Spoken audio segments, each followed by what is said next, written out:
ദൈവത്തിന്റെ അതിപരിശുദ്ധനാമം വാഴ്ത്തപ്പെടുമാറാകട്ടെ.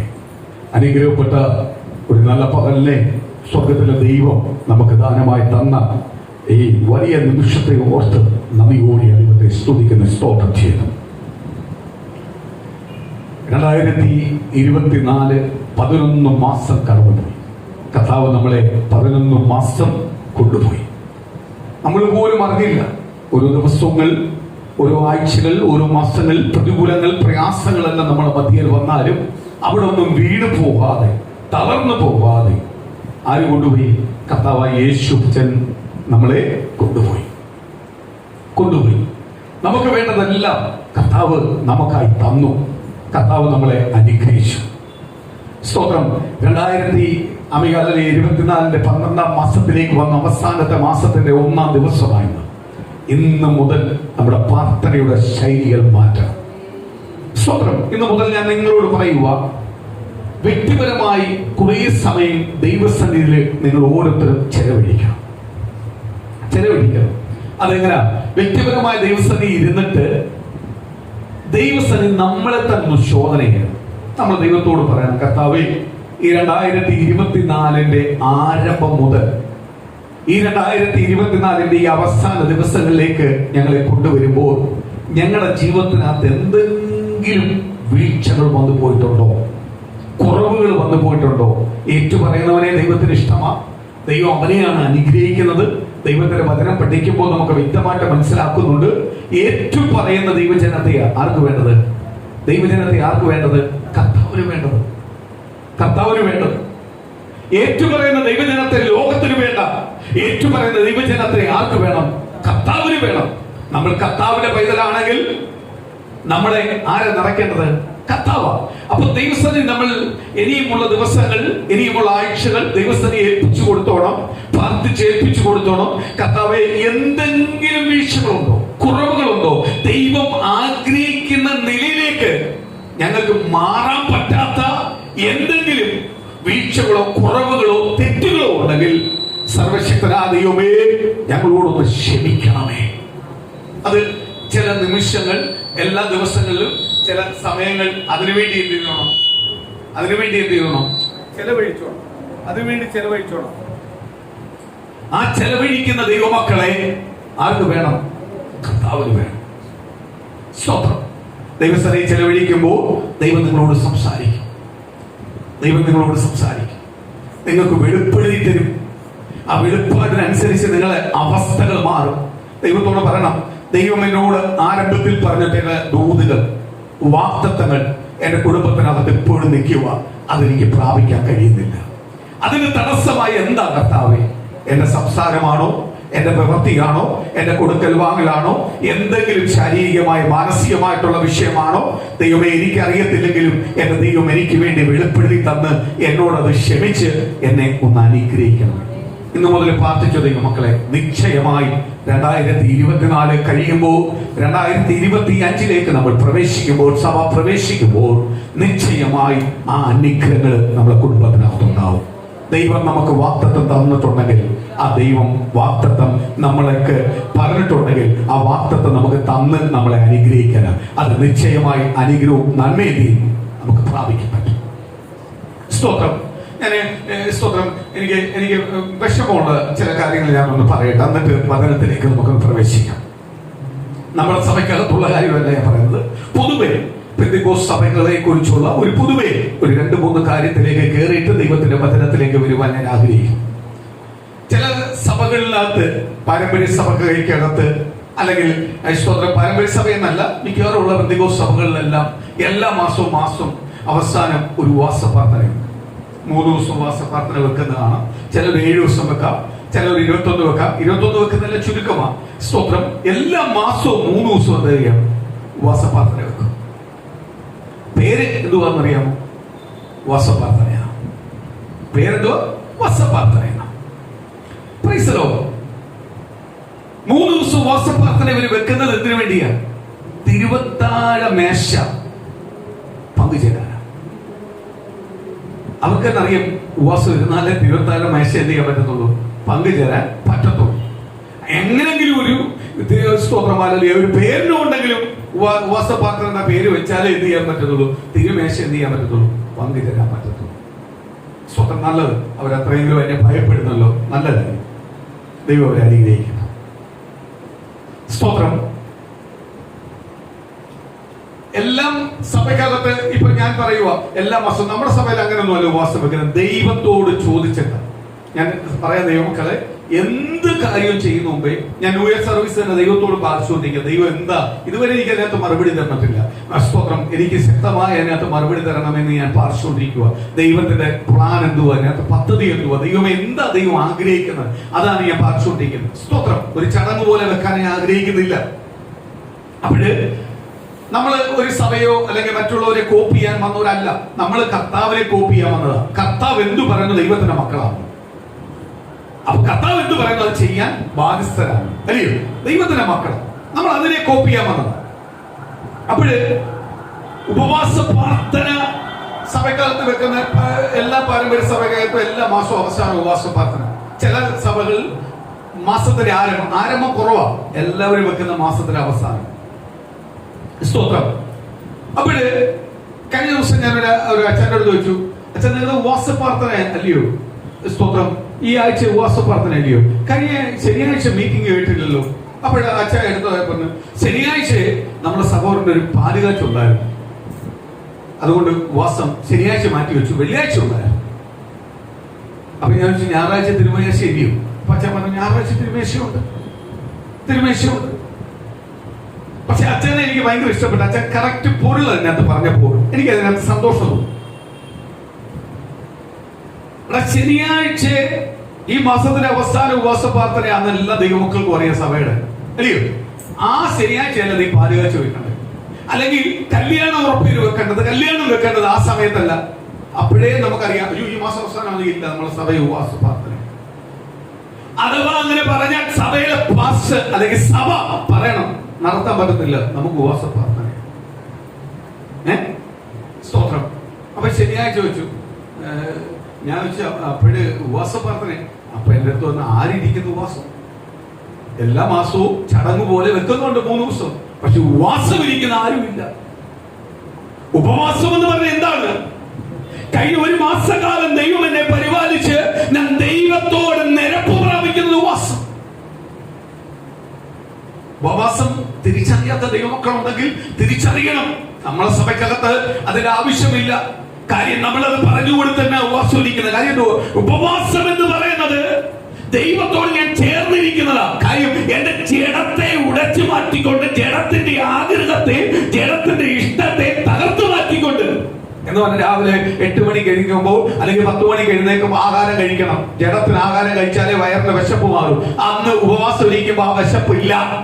ഉണ്ടോ? ദൈവമക്കൾക്ക് വിശപ്പുണ്ടോ? ദൈവമക്കൾക്ക് വിശപ്പില്ല. ആഹാരം കഴിക്കാൻ തോന്നുന്നേ ഇല്ല. ആഹാരം കഴിക്കേണ്ട ഇച്ചിരി അവസ്ഥ വന്നാൽ ഉടനെ സ്തോത്രം പറയുമ്പോൾ അത് മാറും. കാര്യം എന്തുവാ? ഞാൻ ദൈവത്തോട് നിരപ്പ് പ്രാപിക്കുക. കാര്യം എന്റെ ജഡത്തിന്റെ മോഹത്തെയും ജഡത്തെയും തകർത്തു മാറ്റിക്കൊണ്ട് എന്റെ ഉള്ളിനെ അകത്തെയും പുറത്തെയും ആർക്ക് ഏൽപ്പിച്ചു കൊടുക്കുക? കർത്താവിനെ ഏൽപ്പിച്ചു കൊടുക്കുക.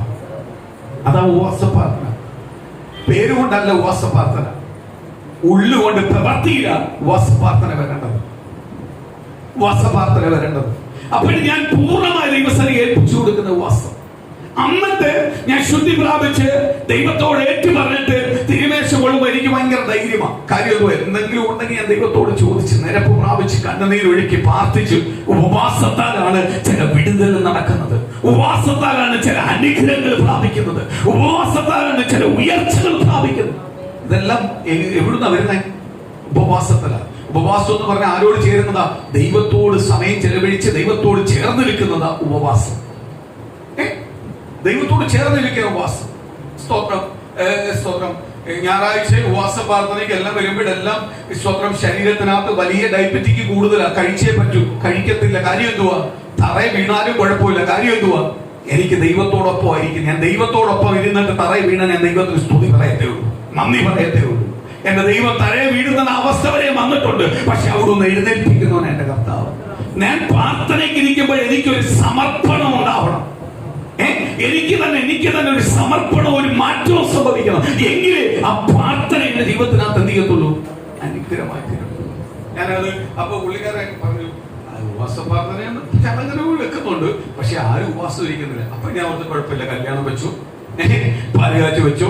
എന്നിട്ട് പറഞ്ഞ് ഞാൻ പറഞ്ഞു രാവിലെ പാലുകാച്ച് വെച്ചു, വൈകിട്ട് പ്രാർത്ഥനയുള്ളൂ. വൈകിട്ടില്ല, ക്ഷീണമില്ലയോ, അതിന്റെ ക്ഷീണം തീർക്കട്ടെ, കഴിച്ചതിന്റെ ക്ഷീണം തീർക്കട്ടെ.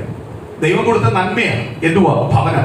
ആ ഭവനത്തിന്റെ പ്രാർത്ഥനയാണ് എന്ത് മാറ്റിയത്? ഉപവാസ പ്രാർത്ഥന മാറ്റിയിട്ട് വെക്കുന്നത്. അതൊന്നും ഒരു അനുഗ്രഹമല്ല. എല്ലാത്തിനും ഒരു ചന്തവും ഉചിതമുണ്ട്. ദൈവവചനം പറയുന്നത് പോലെ എല്ലാത്തിനും ഒരു പരിജ്ഞാനമുണ്ട്.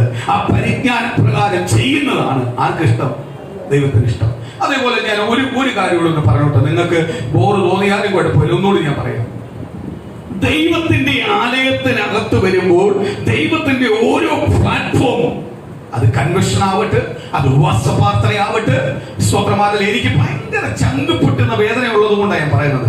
ഈ പ്ലാറ്റ്ഫോം, ഓരോ പ്ലാറ്റ്ഫോമുകൾ, അത് സഭാ ഹോളിന്റെ പ്ലാറ്റ്ഫോം ആവട്ടെ, കൺവെൻഷൻ ഹോളിന്റെ പ്ലാറ്റ്ഫോം ആവട്ടെ, സ്റ്റേഡിയം ആവട്ടെ, അവിടെ ദൈവത്തെ ഉയർത്തുവാനോ ദൈവത്തെ ആരാധിക്കുവാനോ നീ വരുന്നെങ്കിൽ, യേശു ക്രിസ്തുവിനെ ഉയർത്തുവാനാണ് നീ വരുന്നെങ്കിൽ, രക്ഷിക്കപ്പെടാത്ത യേശു എന്തെന്ന്, രക്ഷിക്കപ്പെടാത്ത സ്നാനപ്പെടാത്ത യേശു എന്തെന്ന് അറിയാത്തവന് മൈക്കെടുത്ത് കൊടുക്കല്ലേ, മൈക്കെടുത്ത് കൊടുക്കല്ലേ. കണ്ട രാഷ്ട്രീയക്കാരെ കേട്ടി നിരക്കാനുള്ളതല്ല സ്റ്റേജുകൾ. കണ്ട രാഷ്ട്രീയക്കാര് കയറി ഇരുന്നിട്ട് യേശു എന്ന് പറയാനുള്ളതല്ല ഈ സ്റ്റേജ്. ഇത് ദൈവമക്കൾ പ്രാർത്ഥിച്ചുണ്ടാക്കിയതാണ്.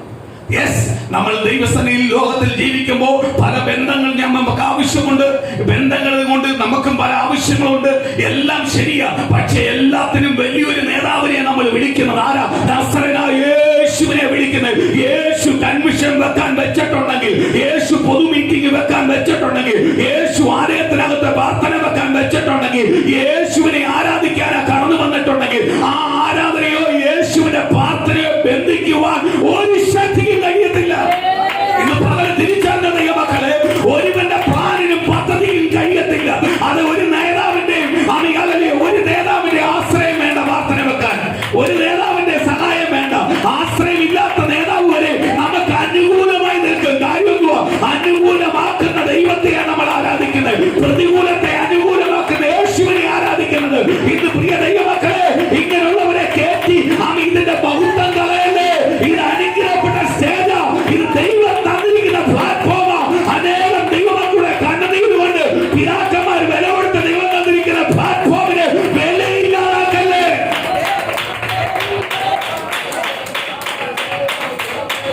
ആമേൻ.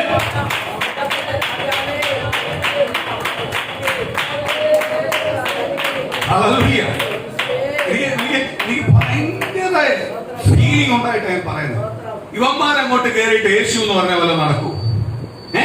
അവന്മാർ യേശു എന്ന് പറഞ്ഞിട്ട് പിറ്റേന്ന് അപ്പുറത്ത് പോയി വേറെയാ പറയുന്നത്. ആ നാവ് കൊണ്ട് പറയുന്നവനെ അംഗീകരിക്കാൻ പറ്റും?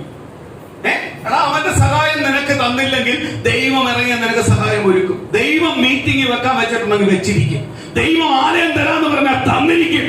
അത് ഞാൻ ദൈവത്തോടാ ചോദിക്കേണ്ടത്, ദൈവത്തോടാ യാചിക്കേണ്ടത്, അല്ലയോ? ഞാൻ തിരിച്ചറിയുന്ന ദൈവമക്കളെ, എനിക്ക് വിഷമം കൊണ്ട് പറയുക, ഇങ്ങനൊന്നും ഒരു പെന്തിക്കോസുകാരും ചെയ്യത്തില്ലായിരുന്നു. ഒരു സ്തോത്രം. ഇന്നിങ്ങനെ ചെയ്യുന്ന ലീഡേഴ്സ് എല്ലാം എന്റെ കാട്ടിയും കഴിവുള്ളവരാ, എന്റെ കാട്ടിയും വലിയ ശ്രേഷ്ഠരാ, എല്ലാം ഞാൻ സമ്മതിക്കുന്നു. അവരോട് ഞാൻ കാല് പിടിച്ചപേക്ഷിക്കുക, ഇങ്ങനത്തുള്ള പരിപാടിയിലേക്ക് പോവല്ലേ. ശ്രദ്ധിച്ചതിനെ ഭക്ഷിക്കാൻ പോലെ ഇതെല്ലാം പിതാക്കന്മാർ ശ്രദ്ധിച്ചു കളഞ്ഞതാ.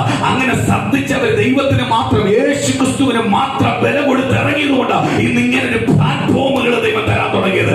അത് മറന്നു പോകരുത്. ആ പ്ലാറ്റ്ഫോമിനകത്ത് പ്രസംഗിക്കുമ്പോൾ പിതാക്കന്മാർ ശ്രദ്ധിച്ചു കളഞ്ഞത് ഇന്നേ തലമുറ വന്ന് അതിനെ ഏറ്റെടുത്ത് മുന്നിൽ കൊണ്ടുവരുന്നുവെങ്കിൽ അതിനകത്ത് ദൈവത്തിന്റെ പ്രവൃത്തിയല്ല നടക്കുന്നത്, സാത്താന്റെ പ്രവൃത്തിയാണ് നടക്കുന്നത്. ഹല്ലേലൂയ. സ്തോത്രം. ചില യൂട്യൂബെല്ലാം ഓടുമ്പോഴൊക്കെ ഇന്നാള് കയറി യേശുവിനെ പറയുന്നു.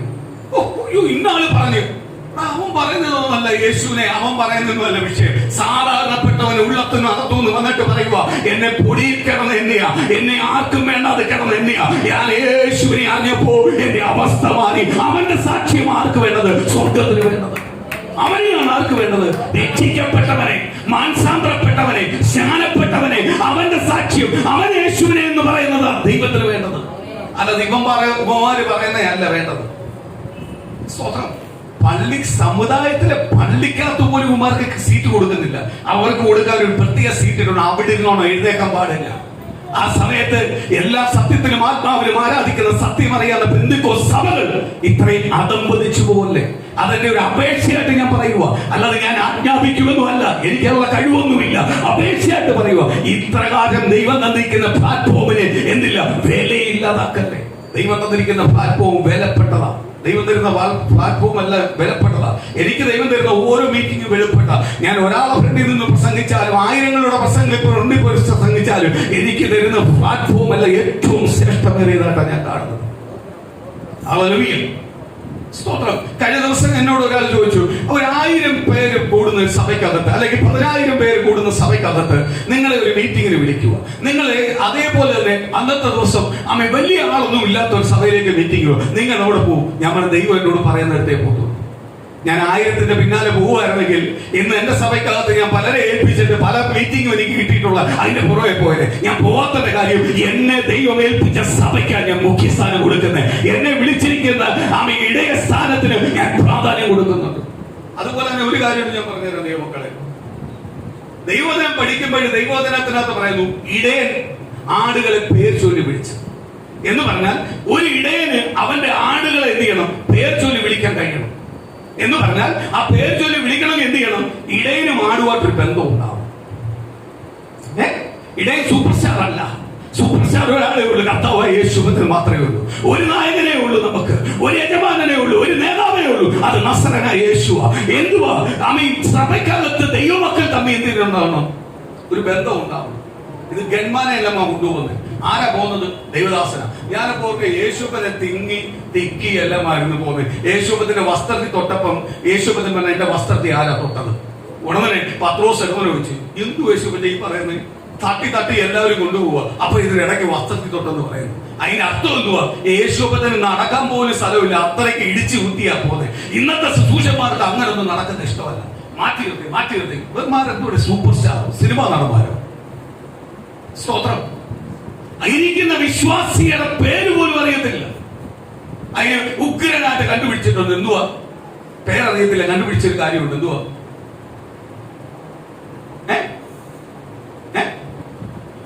പേര് വിളിക്കണ്ട. എന്തുണ്ട് ബ്രദറെ? പേര് വിളിക്കില്ല, പേരിൽ നിന്ന് രക്ഷപ്പെട്ട്. പേരറിയണ്ട, ബ്രദർന്ന് എല്ലാവരും വിളിച്ചാൽ മതി, അല്ലെങ്കിൽ അച്ചായാന്ന് വിളിച്ചാൽ മതി, തീർന്ന്. ചേട്ടാന്ന് വിളിച്ചാൽ മതി, തീർന്ന്.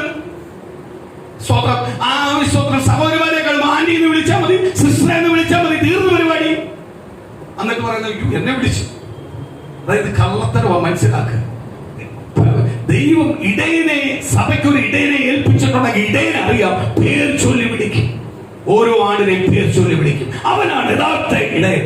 കാര്യം എന്തുവാ? അവൻ ആത്മാർത്ഥമായിട്ട് ആരോട് ബന്ധമുണ്ട്?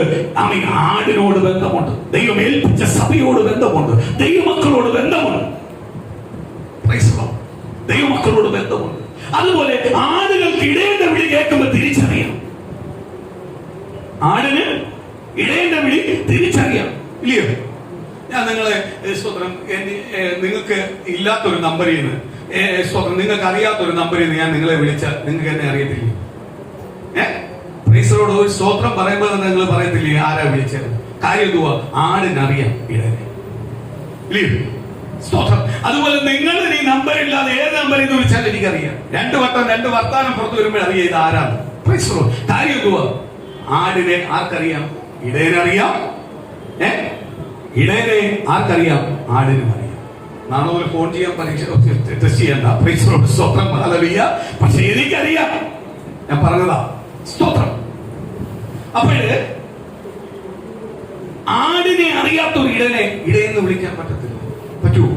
ഞാൻ അതുകൊണ്ട് പറയുന്നത്, കർത്താവ് എനിക്ക് കൈക്കൊള്ളാൻ, എനിക്ക് രാത്രി ഇരുന്ന് പ്രാർത്ഥിക്കുമ്പോഴും രാവിലെ ഇരുന്ന് പ്രാർത്ഥിക്കുമ്പോഴും ഞാൻ സഭയ്ക്ക് വേണ്ടി പ്രാർത്ഥിക്കുന്ന സമയങ്ങളിൽ, ഞാൻ വ്യക്തിപരമായിട്ടിരുന്ന് പ്രാർത്ഥിക്കുന്ന സമയം, എന്റെ കുടുംബമായി പ്രാർത്ഥിക്കാനുള്ള സമയം, അപ്പോഴെല്ലാം എന്റെ സഭയിലെ ഓരോ ദൈവമക്കൾക്ക് വേണ്ടി എനിക്ക് പ്രാർത്ഥിക്കണം. ഓരോ കുടുംബത്തിലെ അവർ അങ്ങനെ പേര് ചൊല്ലി എനിക്ക് പ്രാർത്ഥിക്കണം. അങ്ങനത്തുള്ള ആങ്ങളെ ദൈവം എനിക്ക് തരാവൂ, അതിനപ്പുറമായി എനിക്ക് ആളുകളെ തരണ്ടേ. കാര്യം എന്തുവാ? അങ്ങനത്തുള്ള ആളിനെ എനിക്ക് വേണ്ട. എനിക്ക് ഉൾക്കൊള്ളാൻ പറ്റുന്നവരെ ദൈവം തന്നാ മതി. കാര്യം ഞാൻ അവർക്ക് വേണ്ടി പ്രാർത്ഥിക്കുക. ദൈവം എന്നെ ഏൽപ്പിച്ചിരിക്കുന്നതാ, അതെനിക്ക് ചെയ്തേ പറ്റൂ. ഇതാരും പറഞ്ഞതാ? ദൈവം എന്നോട് പറഞ്ഞ ജോലിയാ, അതെനിക്ക് ചെയ്തേ പറ്റൂ. അതിനപ്പുറത്ത് വേറെ കാര്യം എനിക്കില്ല. അതെന്റെ ജീവന, എന്റെ കൂടെ പുറപ്പുകളാ. അപ്പൊ കൂടപ്പിറപ്പുകൾ എന്ന് വിളിക്കുമ്പോൾ കൂടപ്പിറപ്പുകളെ എന്ത് ചെയ്യണം? ഞാൻ മനസ്സിലാക്കണം, അവരുടെ വിഷയങ്ങളെ മനസ്സിലാക്കണം, അവരുടെ ഭാരങ്ങളെ മനസ്സിലാക്കണം, അവരുടെ കഷ്ടങ്ങളെ മനസ്സിലാക്കണം, അവർക്ക് വേണ്ടി പ്രാർത്ഥിക്കണം. ആ പ്രാർത്ഥനയാണ് ആർക്ക് വേണ്ടത്? ദൈവത്തിന് വേണ്ടത്. സ്തോത്രം. ഞാൻ ഓർക്കുക, കർത്താവ് യേശുവിനെ ക്രൂശിന്മേൽ ക്രൂശിക്കുവാൻ കൊണ്ടുപോകുമ്പോൾ, ഹല്ലേലൂയ, കർത്താവ് യേശുവിനെ ക്രൂശിക്കാൻ കൊണ്ടുപോകും. പലരും ഇന്ന് സഭയ്ക്കകത്ത് ഒരു തെറ്റ് കണ്ട ഉടനെ അങ്ങ് വിധിക്കാൻ ആൾക്കാരാ, അങ്ങ് മുന്ന് വിധിക്കാൻ ആൾക്കാരാ. അങ്ങ് യൂട്യൂബ് ചാനലുകളുടെ ബഹളം, മറ്റേ ചാനലുകളുടെ ബഹളം. കാര്യം ഇവന്മാരെല്ലാം ഇത് വെച്ച് പൈസ ഉണ്ടാക്കാനുള്ള പരിപാടിയാണ്. അല്ലാതെ ഇവർക്ക് സ്നേഹം ഉണ്ടായിട്ടൊന്നും അല്ല, വിശ്വാസത്തോട് സ്നേഹം ഉണ്ടായിട്ടുള്ള അങ്ങനെ സ്വന്തം സഭക്കാരുടെ പ്രശ്നങ്ങള്, സഭ മറ്റൊരു സഭയെ കുറ്റം പറയുന്നു, ദൈവമക്കൾ മറ്റൊരു ദേവാസനെ കുറ്റം, ഇങ്ങനെ വിധിയാണ്. ഇതെല്ലാം പൈസ ഉണ്ടാക്കാനുള്ള മാർഗം. ഇതൊന്നും കർത്താവ് പറയുന്നില്ല. പറയുന്നുണ്ടോ? വിധിക്കാൻ കർത്താവ് പറയുന്നില്ല. ഇത് വെച്ച് മുതലാക്കാൻ കർത്താവ് പറയുന്നില്ല. വിധിയ, മുൻവിധിയ. ഞാൻ പറയുന്നത് ദൈവമക്കളെ, സ്തോത്രം, ദൈവം നമ്മളെ ഏൽപ്പിച്ച ശുശ്രൂഷയിൽ നമ്മൾ വിശ്വസ്തനായിരിക്കുവാൻ ആരാഗ്രഹിക്കുന്നത്? കർത്താവ് ആഗ്രഹിക്കുന്നത്. ആ വിശ്വസ്തത ആർക്കുണ്ടാവണം? ഇന്ന് ഞാൻ ഒരു കാര്യം ദൈവമക്കളോട് വിളിച്ചു പറയുക. ഒരു വീട് പണിയണമെങ്കിൽ ആ വീടിന്റെ ആ വീട് ശോഭയേറിയ നിൽക്കണമെങ്കിൽ ഒരിക്കലും ആരും കാണാത്ത ഒരു ഫൗണ്ടേഷൻ അതിനകത്ത് ഉണ്ടാവണം. ഇല്ലേ? നമ്മൾ റോഡിൽ പോകുമ്പോൾ 2 നില വീട് അല്ലെങ്കിൽ 1 നില വീട്, നല്ല ഭംഗിയുള്ള വീട്. ഈ ഭംഗിയുള്ള വീട് നമ്മളെ കണ്ണി വരുന്നുള്ളൂ. എന്ത് കാണുന്നില്ല? ഇതിനകത്ത് കിടക്കുന്ന ഫൗണ്ടേഷൻ കാണുന്നില്ല. ആ ഫൗണ്ടേഷൻ സ്ട്രോങ് ആണെങ്കിൽ മാത്രമേ അതിന്റെ മേലിൽ ഒരു നല്ല ഭവനം വെക്കുവാൻ പറ്റൂ. ക്രിസ്തീയ സഭയ്ക്കകത്ത്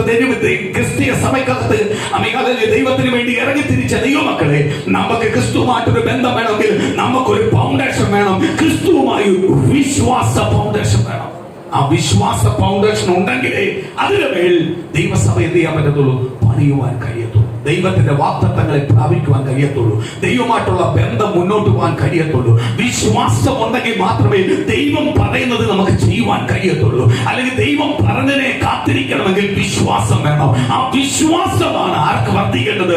ആ ഫൗണ്ടേഷനാണ് ദൈവമക്കൾക്ക് വർദ്ധിക്കേണ്ടത്. അതിനുവേണ്ടിയാണ് നമ്മൾ പ്രാർത്ഥിക്കേണ്ടത്. കർത്താവേ, എന്ത് പ്രതികൂലം വന്നാലും, പ്രയാസം വന്നാലും, കഷ്ടം വന്നാലും, ഞാനും ദൈവമായിട്ടുള്ള വിശ്വാസം എന്ന് പറയുന്ന ഫൗണ്ടേഷനിനകത്ത് ഒരു തോട്ടവും ഉണ്ടാവല്ലേ. ആ വിശ്വാസം എന്നെയും എന്റെ കുടുംബത്തിനകത്തും വർദ്ധിക്കണമേ, എന്റെ തലമുറമേൽ വർദ്ധിക്കണമേ, എന്റെ ഭവനത്തിനകത്ത് വർദ്ധിക്കണമേ എന്ന് നീ പ്രാർത്ഥിക്കുന്നുവെങ്കിൽ ആ വിശ്വാസം എന്ന് പറയുന്ന ഫൗണ്ടേഷനകത്ത് ദൈവത്തിന്റെ വാഗ്ദത്തം എന്ന് പറയുന്ന അനുഗ്രഹങ്ങളെ, ദൂതുകളെ ആർക്ക് പ്രാപിക്കാം? ദൈവമക്കളെ നമുക്ക് പ്രാപിക്കാൻ പറ്റും.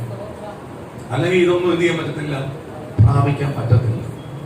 സ്വതന്ത്രം പ്രാപിക്കാൻ പറ്റില്ല. കർത്താവ് യേശുവിനെ ക്രൂശിക്കാൻ കൊണ്ടുപോയപ്പോൾ യേശുവിൽ നിന്ന് വിടുതലുകൾ കിട്ടി, അത്ഭുതങ്ങളും അടയാളങ്ങൾ കിട്ടി. ഇന്ന് സഭയെ പറ്റി എല്ലാം കുറ്റം പറയുന്നുണ്ട്. ആ സഭ തെറ്റ, ഈ സഭ തെറ്റ. ഞാൻ ഒരു സഭയും കുറ്റം പറയുന്നില്ല. തെറ്റായിട്ടുള്ള ഭാഗങ്ങളെ മാത്രമേ ഞാൻ പറയാറുള്ളൂ. ആരെ ഞാൻ മുൻവിധിക്കാറുമില്ല. എനിക്ക് എന്റെ ജോലി അതല്ല. തെറ്റെന്ന് പറയും. കാര്യം വചനത്തിനകത്ത് വിപരീതമായി എന്ത് കണ്ടാലും ഞാൻ വിളിച്ചു പറയും. വചനത്തെ അനുകൂലമായി പ്രസംഗിക്കുവാനാണ് ദൈവം എന്നെ വിളിച്ചിരിക്കുന്നത്. വചനത്തിന് വേണ്ടി നിൽക്കുവാനാണ് ദൈവം വിളിച്ചിരിക്കുന്നത്. അപ്പൊ അത് വെളിപ്പെടുത്തി കൊടുക്കും.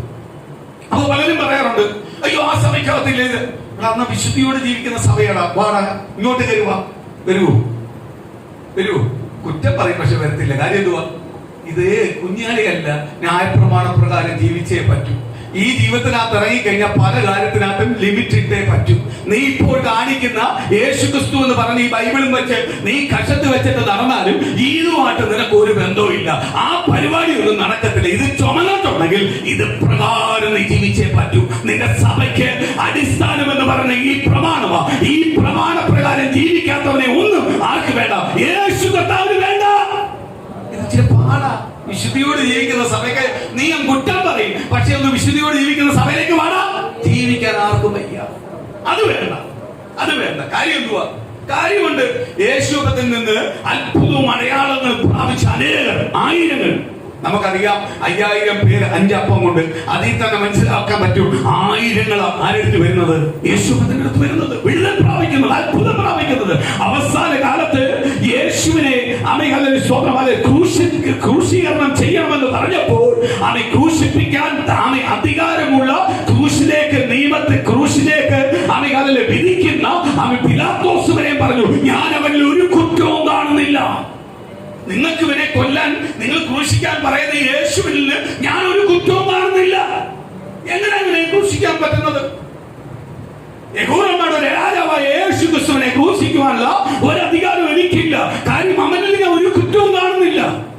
3 വട്ടം പറഞ്ഞു പിലാത്തോസ്. 3 വട്ടം പറഞ്ഞപ്പോഴും ദൈവത്തിൽ നിന്ന് വിടുതലും അത്ഭുതം പ്രാപിച്ച ജനം പറയുക, അവനെ ക്രൂശിക്ക്, അവനെ ക്രൂശിക്ക്, അവനെ ക്രൂശിക്ക്. ബർവാസിനെ വിട്ടുക, ബർവാസിനെ വിട്ടുക. പകരം ബർവാസ് ആരാ? കുപ്രസിദ്ധ കൊലപാതകൻ. ആമി കുപ്രസിദ്ധ തരികിട, ആമി കുപ്രസിദ്ധ കൊലപാതകനും ആമി ഏറ്റവും മ്ലേച്ഛമായി ജീവിച്ച് അവനെ വിട്ടുക. ഇന്നത്തെ അത് മതി, അങ്ങനത്തുള്ള സഭ മതി. രക്ഷിക്കപ്പെട്ട് ശാലപ്പെട്ടിട്ട് എവിടെ പോകാനാ? സ്വർഗത്തിൽ പോകണമെന്നുണ്ട്, പക്ഷെ ജീവിക്കാൻ വയ്യ. അങ്ങനത്തെ ഉള്ള സഭകൾ ഒരുപാടുണ്ട്. അതിന്റെ പിന്നാലെ പോകും. ജീവിക്കുന്ന സഭയുടെ കൂടെ വരുന്നില്ല. ജീവിക്കുന്ന സഭയുടെ കൂടെ വന്ന പരിപാടി ഒന്നും നടക്കത്തില്ല. എല്ലാവർക്കും കള്ളനെ മതി. ആരെ മതി? ബർവാസിനെ മതി. വിടുവിച്ച യേശുവിനെ വേണ്ട. ഞാൻ നിന്റെ പാപം കഴുകിക്കളഞ്ഞ് നിന്നെ ശുദ്ധീകരിച്ച യേശുവിനെ അല്ല നിനക്ക് വേണ്ടത്. അത്ഭുതം, അടയാളവും രോഗസൗഖ്യവും പ്രാപിച്ചവന്മാർക്കെല്ലാം ആരെ മതി? ബർവാസിനെ മതി. ഇന്നും അതേപോലെ പോകുന്നത്. ബർവാസ് നയിക്കുന്ന സഭയ്ക്കകത്ത ജനം, ആ ബർവാസ് നയിക്കുന്ന വ്യക്തികളെ എടുത്തോട്ട ഓട്ടം. കാര്യം എന്തുവാ? എല്ലാ തരികടയും നടക്കും. അവിടെ പോയ എല്ലാ പരിപാടി നടക്കും. കുഴപ്പമില്ല, യേശുവിന്റെ പൈതലാന്നും പറയാം, എല്ലാ പരിപാടി നടക്കാം. പക്ഷേ പ്രിയ ദൈവമക്കളെ, ഞാൻ ഒരു കാര്യം വിളിച്ചു പറയാം, അവൻ ഒരിക്കലും സ്വർഗ്ഗരാജ്യത്തിൽ കയറത്തില്ല. സ്വർഗ്ഗരാജ്യത്തിൽ കയറണമെന്ന് പറഞ്ഞാണോ? യേശുവിനെ രക്ഷിക്കപ്പെട്ട് സ്നാനപ്പെട്ട് ക്രിസ്തുവിൽ വന്നിട്ടുണ്ടെങ്കിൽ സ്വർഗ്ഗരാജ്യത്തിൽ വരണമെങ്കിൽ ഈ ന്യായപ്രമാണ പ്രകാരം ജീവിച്ചേ പറ്റൂ. ന്യായപ്രമാണ പ്രകാരം ജീവിക്കാത്ത ആരും എവിടെ വരത്തില്ല? സ്വർഗ്ഗരാജ്യത്തിൽ വരത്തില്ല. സ്തോത്രം. ഞാൻ ഒരു കാര്യം ഞാൻ പറയാം. ഒരു രോഗി വന്നു, ബൈബിൾ പഠിപ്പിക്കുന്ന ഒരു കാര്യമാണ്. ആ രോഗിക്ക് വിശ്വാസം ഉണ്ടാവണം. ആ പാസ്റ്റർ പ്രാർത്ഥിച്ച എനിക്ക് വിടുതല. പാസ്റ്റർ വിശ്വാസം ഉണ്ടാവണം. രോഗി യേശുവിനുമായിട്ട് ബന്ധമുണ്ട്. പാപങ്ങളെ എന്ത് ചെയ്യണം? ബോധ്യപ്പെടുത്തി കൊടുക്കണം. കുറവുകളെ ബോധ്യപ്പെടുത്തി കൊടുക്കണം. അവനെ ഏറ്റുപറയിപ്പിക്കണം. അന്നത്തെ അവന് വേണ്ടി കൈവെക്കണം, പ്രാർത്ഥിക്കണം. അവിടെ പാസ്റ്ററല്ല പ്രവർത്തിക്കുന്നത്, കർത്താവായ യേശുവാ പ്രവർത്തിക്കുന്നത്. വിടുതൽ കിട്ടുമ്പോഴേ ഞാൻ രോഗിയുടെ മേൽ കൈവച്ചു സൗഖ്യമാക്കിയെന്ന് പറയല്ലേ. എന്റെ യേശു വലിയൊരു ഭാഗ്യം എനിക്ക് തന്നു. ആ രോഗിയുടെ മേൽ കൈവച്ചപ്പോ എന്റെ യേശു അതിനുവേണ്ടി ഇറങ്ങി വന്ന് ഒരു അത്ഭുതം ചെയ്തു. അതുകൊണ്ട് വിടുതൽ നടന്നു. യേശു ലാസറിനെ ഉയർപ്പിക്കുമ്പോൾ, കല്ലറമേൽ ലാസറിനെ ഉയർപ്പിക്കുമ്പോൾ ഒരു കാര്യമുണ്ട്. യേശു പറയുന്നുണ്ട്, പിതാവേ, ഞാൻ പ്രാർത്ഥിച്ച് കൽപ്പിക്കാൻ പോവാ. ഇവർ വിശ്വസിക്കേണ്ടതിന് നീ ഒരു അത്ഭുതം ചെയ്യണം. കാര്യം എന്തുവാ? ലാസർ ദൈവത്തിന്റെ പ്രിയപ്പെട്ടവരാ. ലാസറും കുടുംബം ദൈവത്തിന്റെ പ്രമാണപ്രകാരം ജീവിക്കുന്നവരാ. എല്ലാം ദൈവത്തിന് വേണ്ടി എന്ത് ചെയ്യുക? കാഴ്ചപ്പാടോട് ജീവിക്കുന്നവരാ. ലാസറും സഹോദരിമാരും കാഴ്ചപ്പാടോട് ദൈവത്തിന് വേണ്ടി ജീവിക്കാൻ തയ്യാറായി ജീവിച്ചുകൊണ്ടിരിക്കുന്നവരാ. കർത്താവ് പറയുക, ഇവർക്കാണ്ട് ഞാൻ കൽപ്പിക്കാൻ പോവാ. അപ്പോഴെന്തുവാ? അവിടെ ആര് പ്രവർത്തിച്ചു? യഹോവയെ ദൈവം കൊടുത്ത ശക്തിയാൽ ദൈവം അയച്ചിരിക്കുന്ന യേശുക്രിസ്തുവിന്റെ നാമത്തിൽ എന്ത് ചെയ്തു? പുറത്തു കൊണ്ടുപോകും. അപ്പോഴും നമുക്കും ആരുടെ നാമത്തിലാ ചെയ്യാൻ പറ്റുന്നത്? ഇവിടെ ഒരു രോഗി വന്ന് പ്രാർത്ഥിച്ച് സൗഖ്യം കിട്ടിയപ്പോ എന്റെ കുടുംബസ്വത്തിൽ നിന്ന് എനിക്ക് സൗഖ്യമാക്കിയതാണോ ഞാൻ? അങ്ങനെയാണെങ്കിൽ എനിക്ക് റോഡെ പോകുന്നത് എല്ലാം സൗഖ്യമാക്കാൻ ഇല്ലയോ? ആ പോകുമ്പോഴൊരു മനസ്സായിരുന്നു, ആ ഇവനെ ഒന്ന് സൗഖ്യമാക്കാം.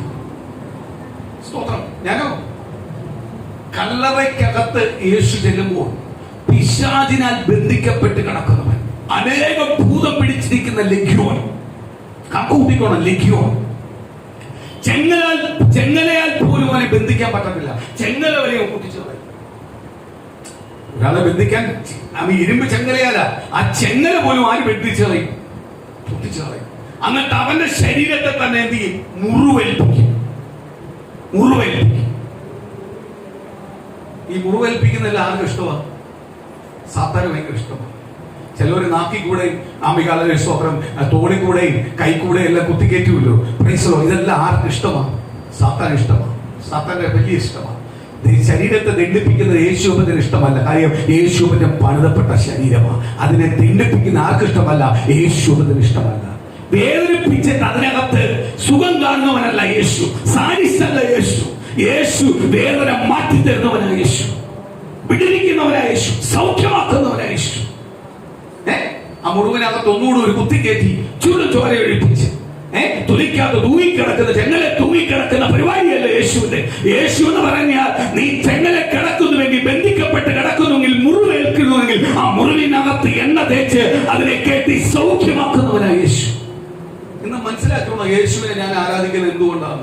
എന്റെ യേശു എന്നെ എന്ത് ചെയ്യത്തില്ല രോഗത്തിലേക്ക് അല്ലെങ്കിൽ എപ്പോഴും എന്നെ പ്രതികൂലത്തിലേക്ക്, കഷ്ടത്തിലേക്ക് തള്ളിയിട്ടിട്ട് മാറി നിൽക്കുന്ന ഒരു യേശുവിനെ അല്ല ഞാൻ ആരാധിക്കുന്നത്. ഞാൻ ആരെയാണ് ആരാധിക്കുന്നത്? ഏത് കഷ്ടത്തിനകത്തും പ്രതികൂലത്തിനകത്തും പ്രയാസത്തിനകത്തും കിടന്നാലും കൈ പിടിച്ചെന്നെ ഉയർത്തുന്ന ഒരു ദൈവം, കൂടെ നിർത്തുന്ന ഒരു ദൈവം, ചേർത്ത് നിർത്തുന്ന ഒരു ദൈവം, അല്ലാതെ മാറ്റി നിർത്തുന്ന ഒരു ദൈവത്തെയല്ല ഞാൻ ആരാധിക്കുന്നത്. എന്റെ ബന്ധുവായാലും എന്റെ സ്വന്തക്കാരായാലും എന്റെ സുഹൃത്തുക്കളായാലും കഷ്ടവും പ്രയാസവും വരുമ്പോൾ എന്നെ മാറ്റി നിർത്താറുണ്ട്. പക്ഷേ യേശു മാറ്റി നിർത്തത്തില്ല. കഷ്ടവും പ്രതികൂലങ്ങളും വരുമ്പോൾ പറയും, നീ ഭയപ്പെടേണ്ടടാ, നിന്റെ കൂടെ ഞാനുണ്ട് എന്ന് പറഞ്ഞ് ആ പ്രതികൂലത്തിന് പുറത്തു കൊണ്ടുവരുന്ന യേശുവിനെ ആരാധിക്കുന്നത്. നമ്മൾ മനസ്സിലാക്കിക്കോണം, യേശുവിന്റെ ശക്തിയെ മനസ്സിലാക്കിക്കോണം, ദൈവത്തിന്റെ സ്നേഹത്തെ മനസ്സിലാക്കിക്കോണം. ലോകം തരുന്ന സ്നേഹമല്ല യേശു തരുന്നത്. ലോകം തരുന്ന സ്നേഹത്തിന്റെ പിന്നാലെ പോയ സാത്താനെ നിന്നെ സേവിക്കത്തുള്ളൂ, സാത്താനെ നിനക്ക് സേവിക്കാൻ പറ്റത്തുള്ളൂ. ലോകത്തിന്റെ പിന്നാലെയല്ല നീ പോകുന്നത്, ജീവനുള്ള യേശുവിന്റെ പിന്നാലെ പോകുന്നെങ്കിൽ ലോകത്തെ നീ വെറുക്കും.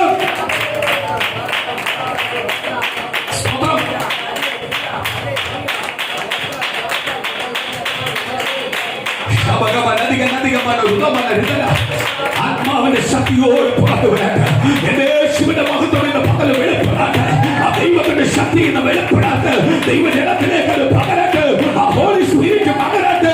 അഭിഷേകം ഞങ്ങൾ യേശുവിനെ അറിഞ്ഞതെന്താ? ഞങ്ങളെ വീണ്ടെടുത്ത നായകൻ, ഞങ്ങളെ വീണ്ടെടുത്ത നായകൻ, ഞങ്ങളെ വീണ്ടെടുത്ത നായകൻ ജീവന്റെ പുസ്തകത്തിൽ പേരെഴുതിക്കൊണ്ട് ആ വീണ്ടെടുത്ത നായകനെ വേണ്ടി ജീവിക്കുന്നത്.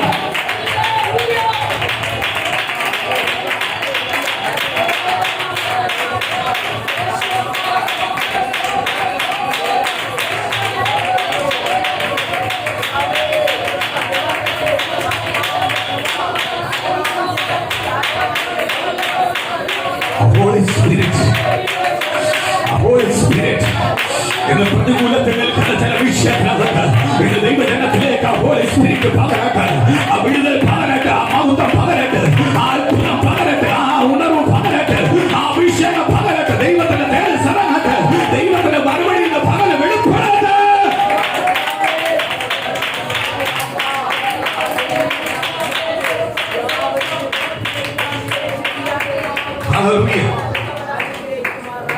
യേശുവിന്റെ നാമത്തിൽ ആ ഭൂതം വിട്ടു. ഭൂതം വന്നവൻ യേശുവിനെ കണ്ട് ഓടി വന്നു. അവന്റെ അടുത്തൂടെ ഒന്നും പോകാൻ പറ്റത്തില്ല, ഏറിയ കൂടെ പോകാൻ പറ്റത്തില്ല. ഇവന്റെ വാസോടാ കല്ലറയുടെ മേല ഇവന്റെ അടുത്തൂടെ എന്ത് ചെയ്യാൻ പറ്റത്തില്ല, ഒരു മനുഷ്യന് പോകാൻ പറ്റത്തില്ല. ഹല്ലേലൂയ. വ്രണം നിറഞ്ഞവൻ, ചെങ്ങലകളെ ബന്ധിച്ച് ബന്ധനങ്ങളെ കളഞ്ഞു പ്രാകർത്തിക രീതിയിൽ അല്ലെങ്കിൽ കണ്ടാൽ പോലും തിരിച്ചറിയാത്ത ഭയപ്പെടുത്തുന്ന രൂപം അവൻ ഓടി വന്ന് യേശുവിന്റെ കാൽക്ക് വീണിട്ട് പറയുക, അങ്ങ് എന്തിനാ വന്നത്? അപ്പൊ ഓർത്തോണം, റോഡെ ഞാൻ നടന്നു പോകുമ്പോൾ ഒരു ഭ്രാന്തനെ തൊട്ട് ഞാൻ പ്രാർത്ഥിക്കണമെങ്കിൽ ദൈവത്തിന്റെ പരിശുദ്ധാത്മാവ് എന്നോട് പറയണം. ചുമ്മാ കയറി എനിക്കൊരു ഭ്രാന്തന്റെ മേൽ തലയിൽ കൈവെക്കാൻ പറ്റത്തില്ല, ഒരു ഭൂതം പിടിച്ചവന്റെ തലയിൽ കൈവെക്കാൻ പറ്റത്തില്ല. കാര്യം എന്തുവാ? അവന്റെ മേലും ദൈവം തൊടണം. കാര്യം എന്തുവാ? ഇവൻ വിടുതൽ കൊടുക്കാൻ പോവാ, ഇവൻ ഇന്ന് പകല് വിടുതൽ കൊടുക്കാൻ പോവാ. അപ്പൊ ഭൂതം പിടിച്ചവൻ എന്ത് ചെയ്യും? ഒരു ദൈവദാസൻ നടന്നു പോകുമ്പോ അവന്റെ ഫ്രണ്ടി വന്ന് സാഷ്ടാംഗം വീഴും. അതുവരെ സുബോധമില്ലാത്ത ഒരു സുബോധം ഉണ്ടാവും. ലഗ്യോൻ പിടിച്ചവന് സുബോധം ഉണ്ടായോ? അതുകൊണ്ട് അവൻ യേശുവിനെ കണ്ടപ്പോൾ ഓടി വന്നേ. അതിലെ വരുന്നവനെ എല്ലാം കല്ലെറിയുന്നവനവൻ, അവന്റെ ആ ഏഴി കൂടെ പാവത്തോടാ. പക്ഷെ യേശുവിനെ കണ്ടപ്പോഴേ അവൻ എന്തിയോ ഓടി വന്നു കാൽക്ക വീണു. അങ്ങ് എന്തിനാ വന്നത്? എന്നെ ദണ്ഡിപ്പിക്കാനാണോ വന്നത്? എന്നെ ദണ്ഡിപ്പിക്കാനാണോ വന്നത്? കർത്താവ് ലഗ്യോൻ പിടിച്ചവന്റെ അടുത്ത് പറഞ്ഞു, അപ്പൊ ലഗ്യോന്റെ അടുത്തതായി പറയാം, ഞങ്ങൾ അനേകം കയറിയിട്ടുണ്ട്, ഒരാളല്ല അനേകം ഭൂതങ്ങളാ കയറിയേക്കും. കർത്താവ് പറഞ്ഞു അവനെ വിട്ടുപോകാൻ പറഞ്ഞു. വിട്ടുപോകാൻ പറഞ്ഞപ്പോ ഭൂതം പറഞ്ഞു, ആ പന്നിയുടെ മേളിൽ ഞങ്ങൾ കയറിക്കോട്ടെ. കയറിക്കോ. കാര്യം എന്തുവാ? മനുഷ്യൻ പന്നിറാട്ടി വലിവല. ഇന്ന് പന്നിക്കാ വില, മനുഷ്യനല്ല വില. മനുഷ്യനല്ല ഇന്ന് പലയിടത്തും വില മൊത്തം ആർക്കാ? പന്നികളെ പോലുള്ളതിനാ വില, ഇല്ലയോ? മനുഷ്യനും ഇല്ല ദൈവത്തിനും ഇല്ലാതെ ഇരിക്കുന്നവന്മാർക്കാ വില.